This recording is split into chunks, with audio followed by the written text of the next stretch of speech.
अब हम लोग देखते हैं कि भाई अरुण को उसके टीममेट्स पार्टी के लिए इनवाइट करने आते हैं एंड अरुण उनकी पार्टी में चला भी जाता है। एंड वो लोग अरुण से उसके पास्ट के बारे में पूछ रहे होते हैं कि वैसे तो भाई वो सच में स्ट्रॉन्ग है एंड उन लोगों को पता है कि जो भी न्यूज़पेपर में छपा था वो सब कुछ झूठ था। तभी भाई वो लोग अरुण से पूछते हैं आखिर में तुम्हारा बैक स्टोरी क्या है, क्या तुम हमें ये बता सकते हो, एक्सप्लेन कर सकते हो। एंड अरुण इसके जवाब में कहते हैं हाँ वैसे मैं कर तो सकता हूँ, मेरा पास्ट ठीक ठाक रहा है, इतना भी सैड नहीं रहा।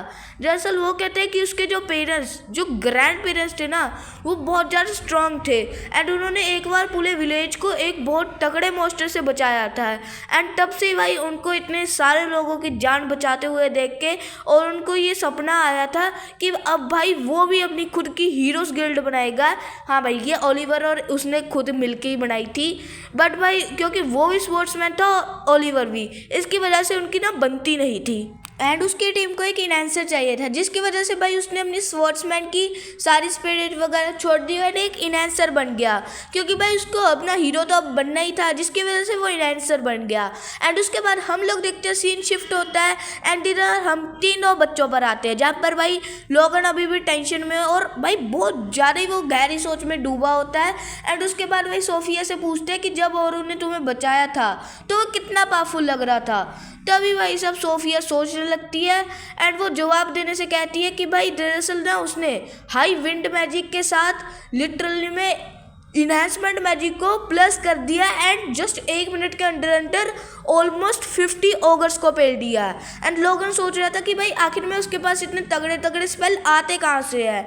एंड अभी उसने तय कर लिया था कि अब वो किसी से ट्रेनिंग लगा तो वो और कोई नहीं हमारा ओरू नहीं होगा। एंड इसके बाद हम लोग देखते हैं कि फिर से सीन शिफ्ट होता है एंड इन तीनों की तरफ आता है जहाँ पर भाई ये लोग पार्टी कर रहे होते हैं। अरुण बोलता है चलो भाई काफ़ी ज़्यादा रात हो रही है, इसकी वजह से मैं चला जाता हूँ। एंड हम लोग देखते हैं अरुण किसी बहुत बड़े क्रिस्टल के सामने खड़ा होता है एंड जस्ट वो अरुण सोच रहा होता है कि भाई वो इतना वीक से इतना स्ट्रांग बन गया बट उसी के दोस्तों ने उसे बिट्रे कर दिया, अब उसे न्यू दोस्त मिले हैं। अब वो अपने इन न्यू दोस्तों को कभी भी बिट्रेल नहीं करेगा क्योंकि उनको भाई उसको पता है उसको बहुत अच्छे दोस्त मिले हैं। एंड उसके बाद हमें ये सीन शिफ्ट होता है एंड हमें दिखाया जाता है हीरोज गिल्ड वालों को एंड वो लोग भाई लिटरली में डंजन के अंदर जा रहे होते हैं एंड वो लोग कह रहे होते हैं अब इसके बाद हम लोग 90 से ऊपर के सारे फ्लोर्स को क्लियर करके जाएंगे। एंड यहाँ पर लीसा सारे होते हैं भाई लिटरल में। एंड हम लोग देखते हैं वहाँ पर सिल्वर रैपिड गिल्ड के एडवेंचर्स भी होते हैं, वहीं पर ओरुन भी पहुँच जाता है एंड ओरुन तीनों से पूछने लगता है।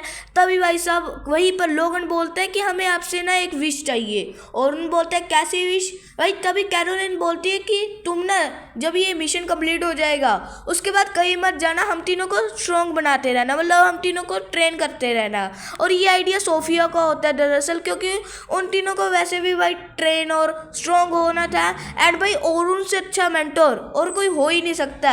एंड ये बात उन तीनों को अच्छी तरीके से पता है। भाई यहाँ पर आसपास सब लोग ओरुन की बातें कर रहे थे क्योंकि यहाँ पर अभी अभी हीरोज गिल्ड वाले जो डंजन के अंदर गए हैं ना, एंड भाई इसी से ओरुन को भी पता लग जाता है कि हीरोज गिल्ड वाले डंजन के अंदर गए हैं। एंड भाई अभी के टाइम पे ये लोग 95th फ्लोर पे होते हैं एंड ओलिवर सब लोगों से कह रहे होते हैं इस बार हम पिछली बार की तरह हारे उरेगी नहीं, क्योंकि इस बार हमारे साथ वो सो लूजर ओरू नहीं है ना, इस बार हमारे साथ पूरी प्रॉपर टीम है भाई, प्रॉपर इनहेंसर है।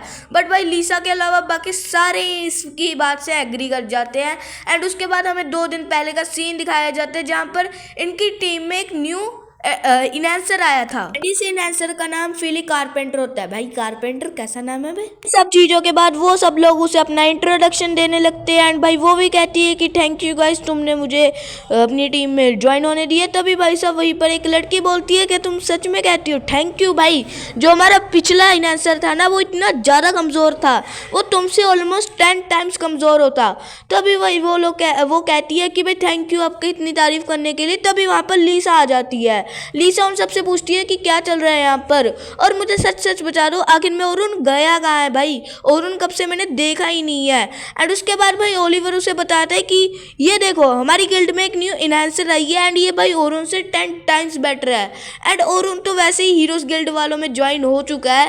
एंड भाई साहब ये सुनते ही मतलब कि भाई उन लोगों ने ओरुन को अपनी गिल्ड से बाहर निकाल दिया। ये सुनते ही लीसा इतनी ज़्यादा शौक हो जाती है ना कि वो अपनी गिल्ड में जो न्यू इनहेंसर इन्हेंसर आया होता है उसी की जो एबिलिटीज होती है उस पर शक करने लगती है। पर तभी ये गोचू बोलता है, अबे चुप कर जा भाई, ये ओरुन से बहुत स्ट्रॉन्ग है इनहेंसिंग में।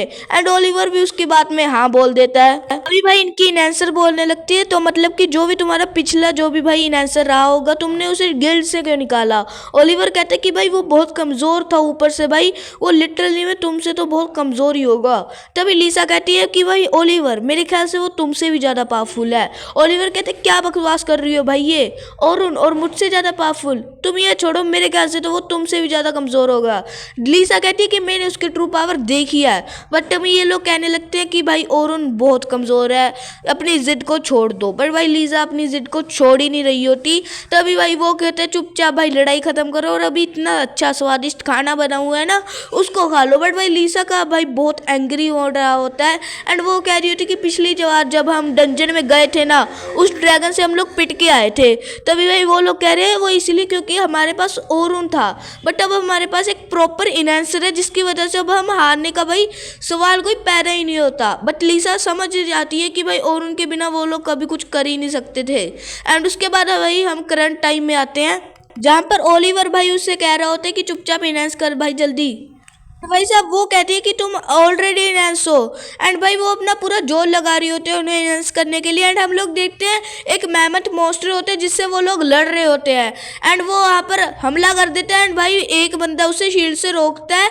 बट भाई ओलिवर यहाँ पर पीछे ही छुप रहा था, वो कहता है मैं एक स्वॉर्ड्समैन हूँ, बट अगर मैं सीधा सीधा जाकर इस पर हमला कर दूंगा ना तो मैं आराम से पहला जाऊंगा। एंड फिर वो भाई फीली कारपेंटर को कहते हैं कि जल्दी इनहेंस कर दे भाई, अपनी पूरी लिमिट्स पर कर। एंड उसके बाद वो कहती है कि भाई मैं ऑलरेडी इनहेंस कर रही हूँ, मैं इतना ज़्यादा इनहेंस नहीं कर सकती भाई, तुम्हें सुनता नहीं है क्या तुझे। उसके बाद भाई साहब वो कहता है कि भाई पिछली बार जब हम ओरुन के साथ थे तब ओरुन ने ऑलमोस्ट 10 मिनट तक ही समझा हमारी एबिलिटीज़ को एंड हमें बहुत ज़्यादा इनहेंस कर दिया था। एंड भाई उसके बाद भाई इनकी टीम की जो मेज होती है वो अपना फायर मैजिक तैयार करती है एंड वो फायर मैजिक उस मेहमत को लगता है, बट भाई उस मेहमत को लिटरली में कुछ भी नहीं होता। बट ओलिवर तभी फिली से कहते हैं कि जल्दी उसे इनहेंस करो। बट भाई फिली कहती है कि वो ऑलरेडी इनहेंस्ड है, मतलब कि वो ऑलरेडी उसे इनहेंस कर चुकी है। वहीं पर भाई ओलिवर का दिमाग खराब हो ही जा रहा था कि ओलिवर उसे कहते दोबारा इनहेंस कर, बट इसका भी कोई फायदा ही नहीं होता, उस मैमथ मॉन्स्टर को कोई फर्क ही नहीं पड़ता। एंड तभी भाई वो अपनी आंखों से सुपरमैन की तरह लेजर को शूट करता है एंड उसके बाद ओलिवर कहते हैं कि भाई मैं यहाँ पर अकेला खड़ा नहीं रह सकता हूँ, मेरे सारे टीम में जो लगा रहे हैं, बट भाई हमारा न्यू इनहेंसर इतना घटिया है ना भाई मैं कुछ बोल नहीं सकता, इससे अच्छा तो लगता है ओरुन ही था। उसके बाद भाई वो मैमथ इन ऊपर हमला कर देता है बट ये सब लोग डॉज कर लेते हैं।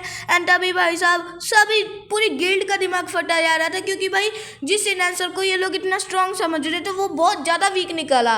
एंड भाई ओलिवर यहाँ पर भाई सोच रहा था कि आखिर में अब क्या करें अब, बट तभी लिसा को कुछ एहसास होता है एंड हम लोग देखते हैं उसके ऊपर ड्रैगन खड़ा था, हाँ वही इस पूरी डंजन का बॉस। तभी भाई ओलिवर कहते हैं कि आखिर में ये तो एक बॉस है एंड बॉस कभी भी अपने रूम को छोड़ के नहीं आता। पिछली बार भी जब हम आए थे भाई ओरुन के साथ तभी हमें अपने रूम में ही मिला था। तो भाई जिस मेहमत से ये कब से इतना ज़्यादा गंदी तरह पिट रहे होते हैं ना वो ड्रैगन आता है एंड एक ही लात में उस पूरे मेहमत को पिचक देता है। भाई लिसा कहती है चुपचाप यहाँ से निकल जाओ, हमारा बचना नामुमकिन है। तभी भाई वो कहते हैं तुम सच कह रही थी, ओरुन हमारे साथ काश होता। गाइस इसी के साथ 4th पार्ट भी खत्म होता है। Please guys please like and subscribe करना एंड भाई अपने एनीमे फ्रेंड्स के साथ इसे शेयर भी करना और अगर 5th पार्ट चाहिए तो कमेंट भी कर देना।